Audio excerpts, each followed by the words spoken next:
The country remains gripped by grief following the killing of 4 children at Ggaba Early Childhood Development Center last week. Have mercy, Lord. Today, friends, families, religious leaders and government officials gathered at Ggaba Community Church to pray and pay tribute to the young lives lost. The emotional service drew different people. Grief was evident, with parents and relatives overwhelmed by sorrow, some breaking down as tributes were read. By now, all of you are aware what happened in Ggaba, a very sad incident where 4 children were killed by a man who entered into the school and hacked them to death. But what we do not know, or what many people do not know, is who is this gentleman? Well, I've done some homework and I've found out a few things about him, where he's from, what he does for a living, how he entered the school, why he entered the school, and thirdly, what you're about to find out is that he is a US citizen. Well, if he's a US citizen and he's under Uganda police custody, what will the government do then? Can the Uganda police or the Uganda government prosecute a US citizen?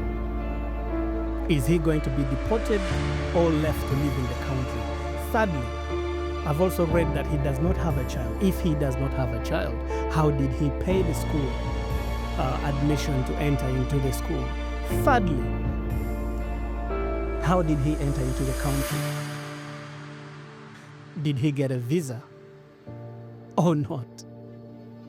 All this we shall be discussing in this video. So stick right to the end where I'll question you. I'll pose a question open for discussion and we discuss together.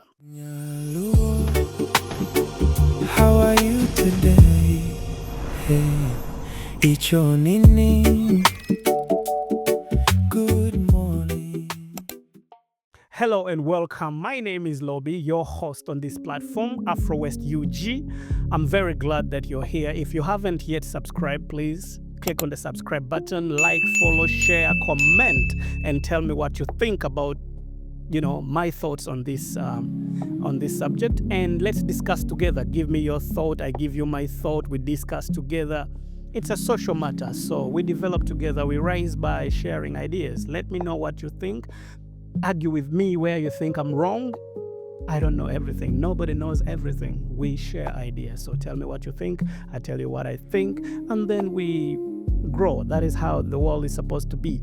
Well, let's dive straight into the video and talk about this gentleman. So, we all know what happened at Ggaba school, where 4 children were killed. These children were between the ages of 1.5 and 2.5. Sadly, no child is even 3 years. One was 1.5, and the other 3 were all 2.5. These are little toddlers. These are babies. Now, I've read through the police report and found out a few things. Well, his name is Christopher Onyum. And according to the police report, it said that he is from Moya district where he resides. And it is said that his father forced him to go to the US and live in the US, where he has lived for 20 years. So 20 years he was living in the United States and doing assistant nursing job somewhere in Virginia, North Virginia, particularly according to the police report that I read on the Weekend Vision. And they're saying he did not want to go to the US. His father forced him to go to the US. And he has been asking his father countless times to come back to Uganda.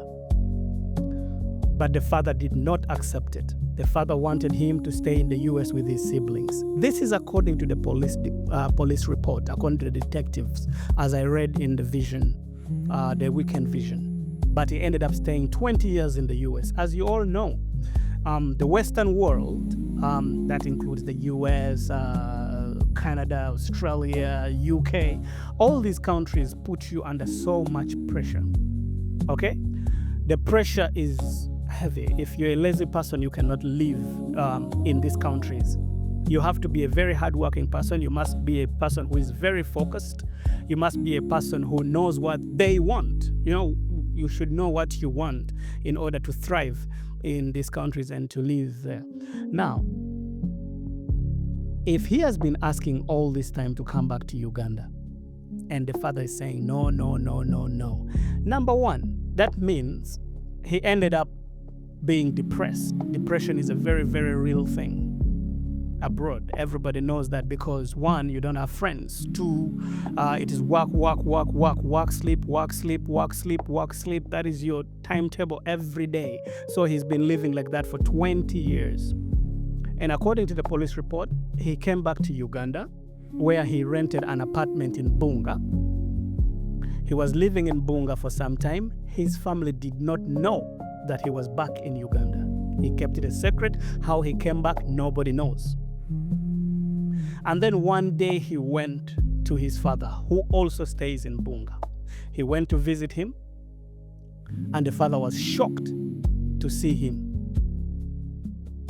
But then when he saw him, he explained to him, I'm back home and I want to, I want to stay here.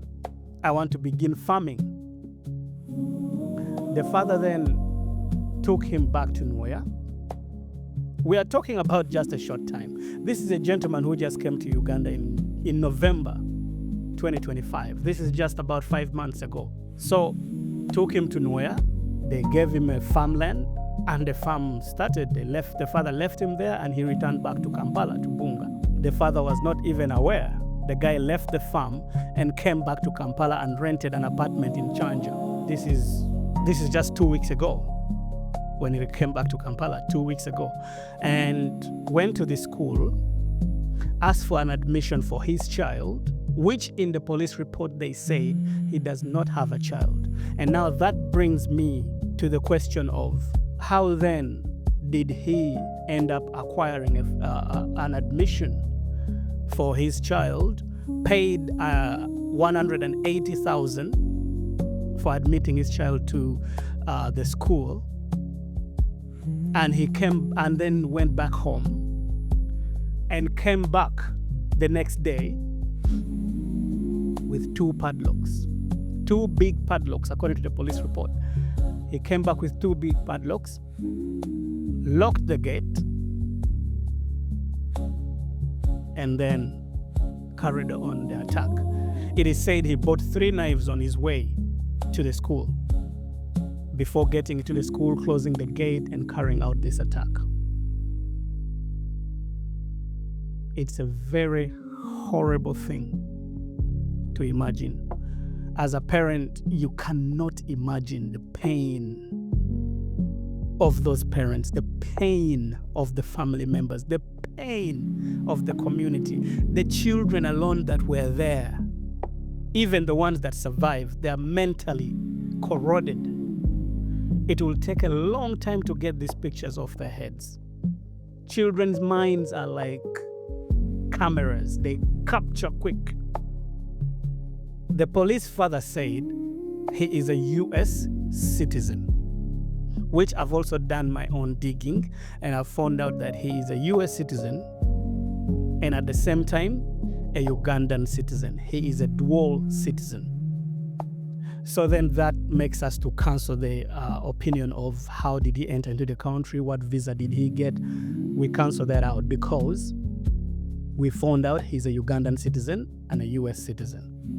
That is ruled out. Now we come to another part we shall discuss. We come to another part of the same report where the police said this gentleman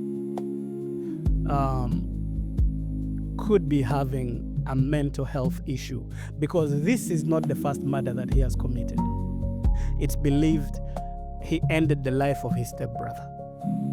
The case was reported at Kwania police station, but then they ended up not seeing him. He disappeared without being charged, without being arrested. Ati nze fulo mbeera bwayise. Nze pikiti mama w'omwana firimu maami. Christopher oyo gwe yasooka okutta. Nze saafuna bwenkanya. Era baamudusa ne bamutwala mu Amerika. Nengezaako okugenda ekibuli mu basirikale neerwaneko. Buno nga fayiro yabula era fayiro yali 003/19. Okumanya nga Katonda ono wa buyinza kambabuulire. Omwana wange amaze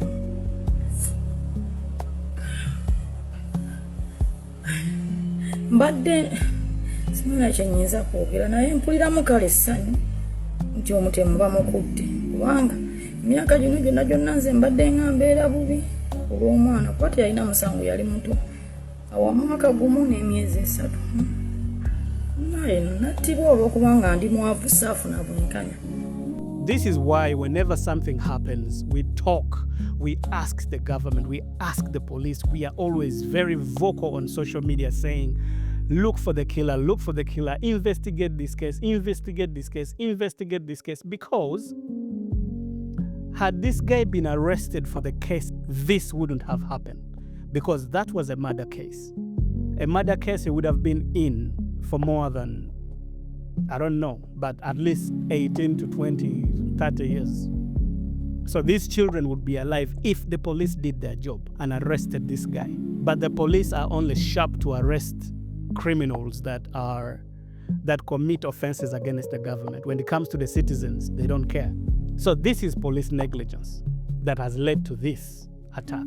Let's not point fingers at the moment. Let's first look at all the scenarios surrounding this case. But that doesn't take away the blame from Uganda police. Had this guy been arrested, this wouldn't have happened. Simple as that. These children would be alive. After having brought out the entire report, now you have the picture of the suspect in your head, who he is, where he has been for the last 20 years. And then now let's dive into cooking the whole story now. Because what has happened has happened. We cannot reverse time. But what we can do is to learn from such scenarios. So next time we are well aware, next time we are more careful, next time everybody can do their jobs. The school, the community, parents, the police, everybody has to play their role. Now, the police father said that it is believed he has a mental health issue that came from his sickle cell sickness, because they said he has sickle cells, which led to a bit of a mental situation happening in his head. The police father said if the mental health thing was true and his mind wasn't working, he could not have booked. Now, this is also where the police is also proving their incompetence. That is a very, very silly statement to say that if he had a mental problem, he would not book a place today and return to the same venue the next day. Not all mental health disorders are associated with loss of memory. Some people have their mental health disorders, but they perfectly remember everything. But how you know it is in their decisions. Very different. So that part of the police thing is a very big sign of ignorance and incompetence. You can't say such a thing and you're a detective. My take is there is no way you have a mental health issue and you come and stab little babies, toddlers, little babies who cannot even push you. They're like, these are kids who, I believe some are even still breastfeeding.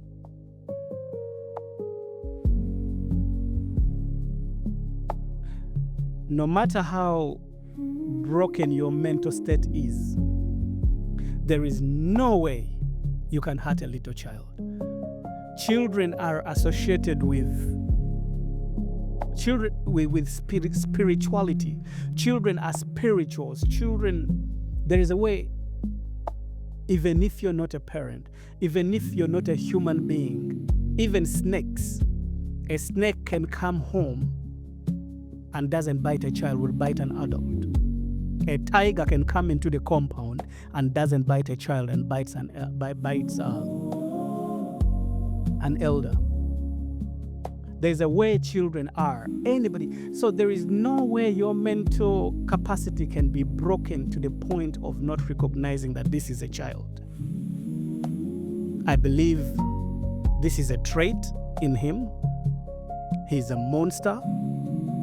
He's a mentally upside down human being, and he already has history of murder. This is not the first. So let's not blame it on mental health. And I do not want to hear anything in the future on this charge or this case that lawyers are coming up with things of pleading insanity. The prosecutor should straight away bash him. There is no way you can be insane to the point of not realizing that this is a child.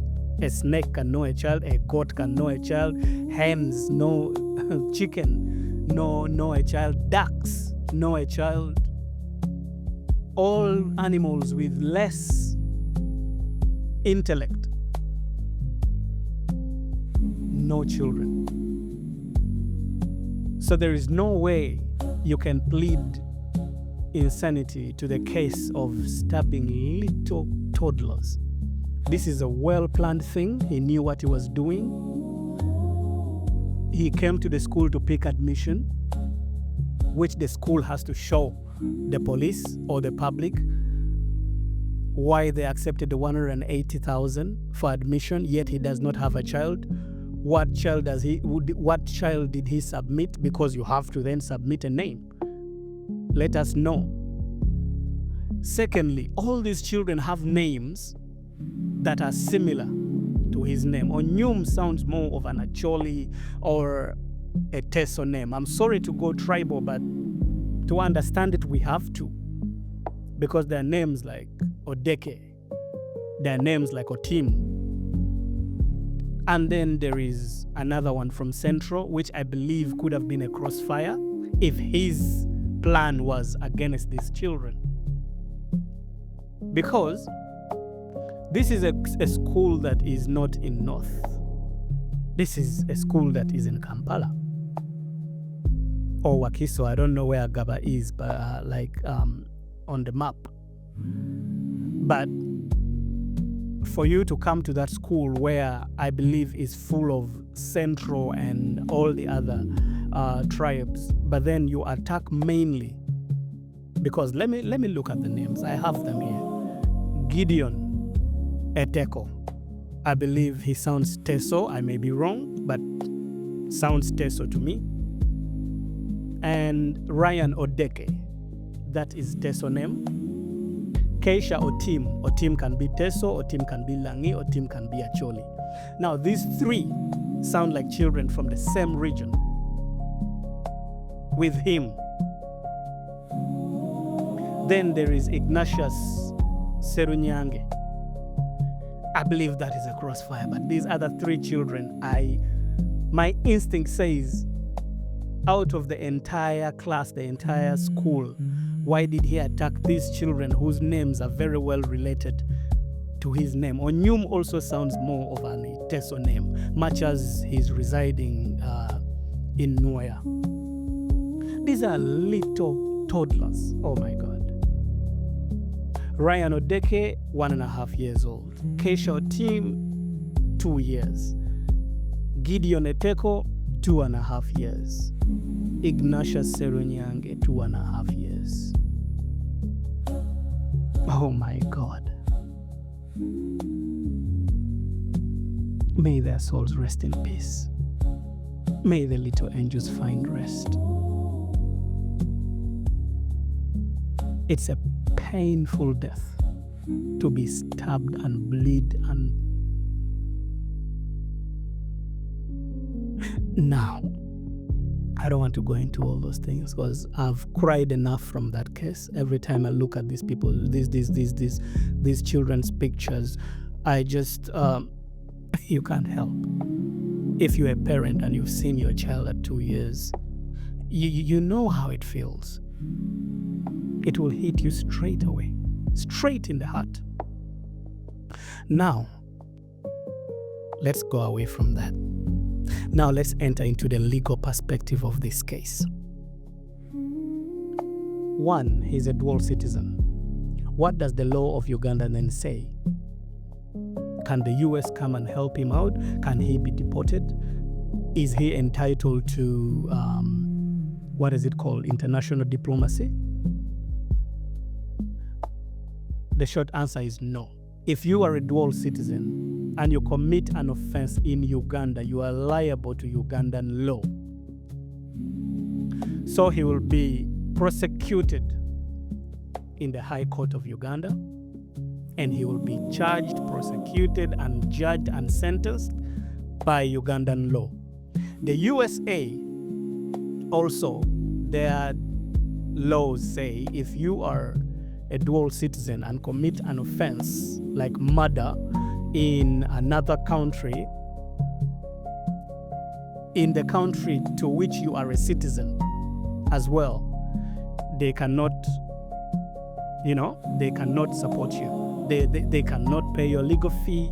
They cannot represent you in court. But what they can do is the consulate or the embassy in Uganda can come and check on how you're being treated. That's the best they can do. But the rest is fully the Ugandan law that will judge you. There is no way you're going to pick such a monster and take to jail or to Ugandan prisons, and he begins to feed off our tax money after killing 4 children whose lives have been ended. We don't know what their future would have been like. We do not want to hear anything like you're picking these children. I mean, you're picking this guy and taking him to live for life, rent-free, eating food from our tax after causing us such pain. For once, we want to hear something deservedly right. You know what I mean. I'm not going to say it, but you know what I mean. Such people do not deserve to be kept in jail, eating for free on food bought by our money, our tax money, because everything you buy has taxes on it. You're buying food, you're buying airtime, you're buying data, you're buying water, you're buying juice. They all have taxes on it, and these taxes are the ones being used to keep these people in jail. Such a person does not deserve to go there and be a beneficiary of such. Prison is a correctional facility. This guy is not correctable. This is a monster. And what do we do to monsters so that this doesn't occur again? Because it has occurred. And the police, with their negligence, let him go. They are saying that they don't know how he went, but I'm sure this guy bribed the police and went away. This time, let it not happen. Otherwise, I keep saying it. Phil Bongo Lutaya sang a song and said, today is me, tomorrow is you. Today is these people's children, tomorrow it could be yours. So judge accordingly so it doesn't reach your door next time. Otherwise, I am Lobby, and this is Afrowest UG. Like, comment, and share. I'm going to leave you with a question. What is the best punishment you think he deserves? Comment on the video. Remember to like and subscribe and share this video with other people, and let us accumulate numbers. I've just started this channel. I'm new to this. So any comment you drop, any like you drop, any share you make, any subscription is very exciting to me. I feel very, very sweet. So I value every comment. I value every like. I value every subscription. So join the family. Let's build this platform together. Thank you so much. I remain Lobby, and this is our new platform, Afrowest UG. Thank you.